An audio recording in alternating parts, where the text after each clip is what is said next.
In a hole in the ground there lived a hobbit. Not a nasty, dirty, wet hole filled with the ends of worms and an oozy smell, nor yet a dry, bare, sandy hole with nothing in it to sit down on or to eat. It was a hobbit hole, and that means comfort. It had a perfectly round door like a porthole, painted green, with a shiny yellow brass knob in the exact middle. The door opened onto a tube-shaped hall like a tunnel, a very comfortable tunnel without smoke, with panelled walls and floors tiled and carpeted, provided with polished chairs and lots of pegs for hats and coats. The hobbit was fond of visitors.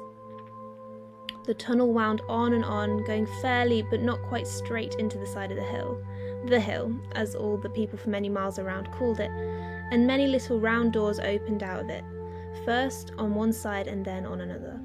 No going upstairs for the hobbit. Bedrooms, bathrooms, cellars, pantries, lots of these, wardrobes, he had a whole room devoted to clothes, kitchens, dining rooms, all were on the same floor, and indeed on the same passage. The best rooms were all on the left-hand side going in, for these were the only ones to have windows, deep-set round windows looking over his garden and meadows beyond, sloping down to the river. This hobbit was a very well-to-do hobbit, and his name was Baggins. The Bagginses had lived in the neighbourhood of the hill for time out of mind, and people considered them very respectable, not only because most of them were rich, but also because they never had any adventures or did anything unexpected. You could tell what a Baggins would say on any question without the bother of asking him. This is a story of how a Baggins had an adventure, and found himself doing and saying things altogether unexpected.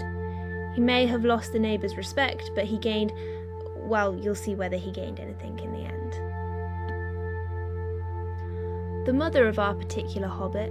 What is a hobbit? I suppose hobbits need some description nowadays, since they have become rare and shy of the big people, as they call us. They are, or were, a little people, about half our height and smaller than the bearded dwarves. Hobbits have no beards.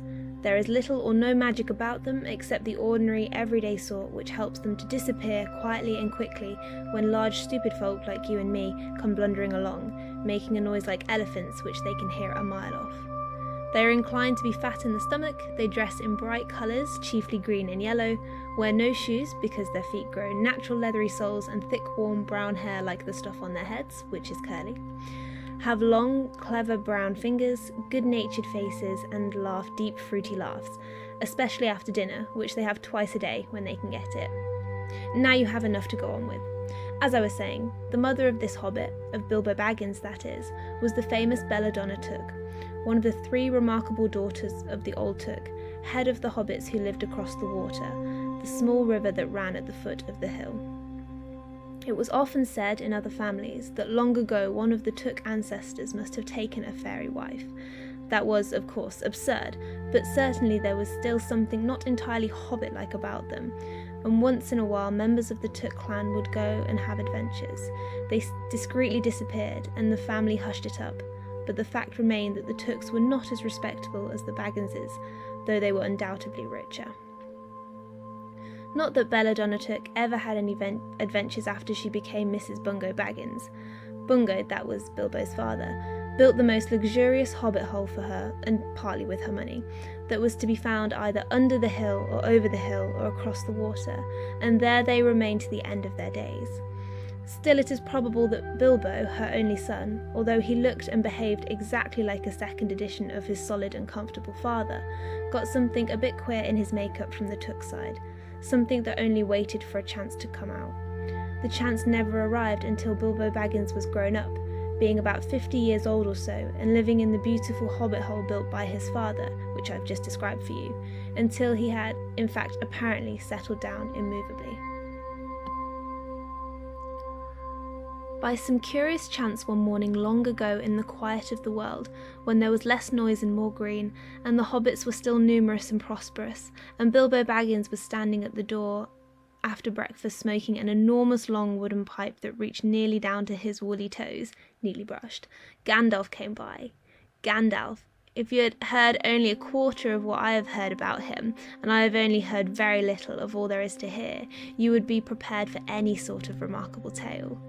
Tales and adventures sprouted up all over the place wherever he went, in the most extraordinary fashion. He had not been down that way under the hill for ages and ages, not since his friend the old Took died, in fact, and the hobbits had almost forgotten what he looked like.